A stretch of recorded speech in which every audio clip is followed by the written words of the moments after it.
Hello and welcome to this video. This is the first part of a three-part series on the Rust programming language. In this video, we'll be going over an introduction to Rust, installing Rust on our machine, and taking a look at variables and mutations in Rust. Now, what exactly is Rust? Rust is a systems-level programming language that prioritizes safety, performance, and concurrency. There are rumors that Rust will be replacing C as the king of low-level computing, but that is beyond the scope of this video. Rust is also a statically typed programming language. This means that types are checked at compile time, ensuring for a more reliable coding experience. Now that we've gone over the introduction, let's get on with the installation. All right, so we're here. The first thing we want to do is to head over to the Rust main page and then click on the install button here. Now, by default, it's able to pick up that I'm running Mac OS and it's giving me the installation steps necessary for that. Now, if you're running Windows or a different operating system, you can head over to this link and it'll show you the different methods to install Rust. But since I'm on Mac, I'll be following this step. What I'm going to do here is copy this piece of code and open up my terminal and run this. For what it's worth, I already have Rust installed. We're going to go ahead with the installation.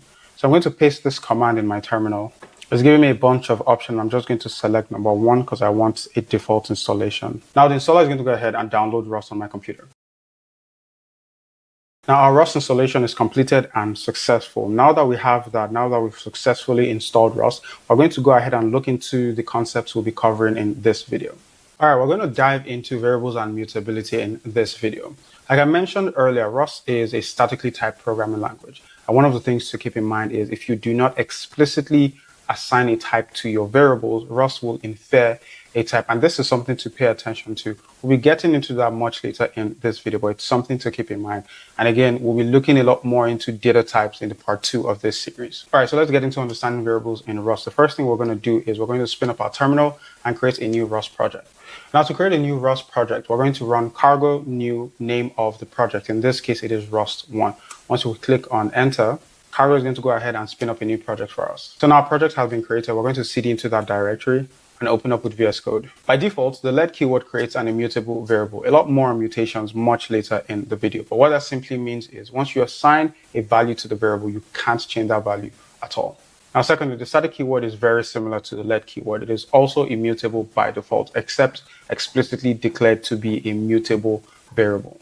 Now, the const keyword declares a constant. Unlike let and static, it is always immutable, and the value needs to be known at compile time. Quick recap, let is immutable by default, static is also immutable by default, but const is always immutable. However, Rust provides a mute keyword to declare mutable variables, allowing their values to be changed. Let's dive into some code examples to see how this works.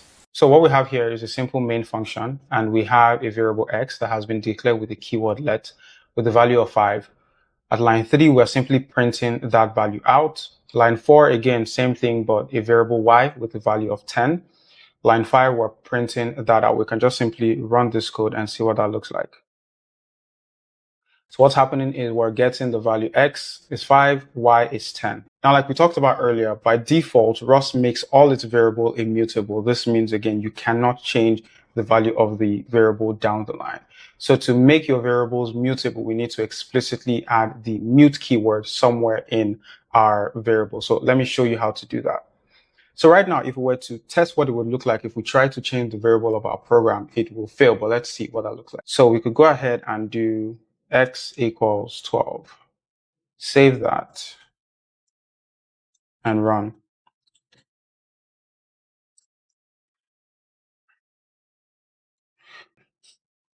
Now you can see first assignment to x. Consider making this binding mutable, which means we need to add the mute keyword before the variable. Cannot assign twice to immutable variable. What this is telling us is by default, since we have assigned a variable with the let keyword, it makes the value of that variable immutable. We cannot change x at any point in our program. To fix that, we're going to do this. We are going to add the mute keyword in front of x, and then assign a new value to x. Also going to go ahead and print out that value. We're going to say new value of x. Save that. We'll clear this. And boom, as you can see, x is 5. We change the value of x because the variable is now mutable.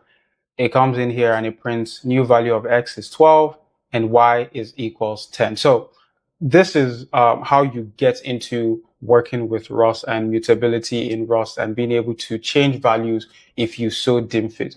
Again, we need to remember that this applies to the let and the static keyword.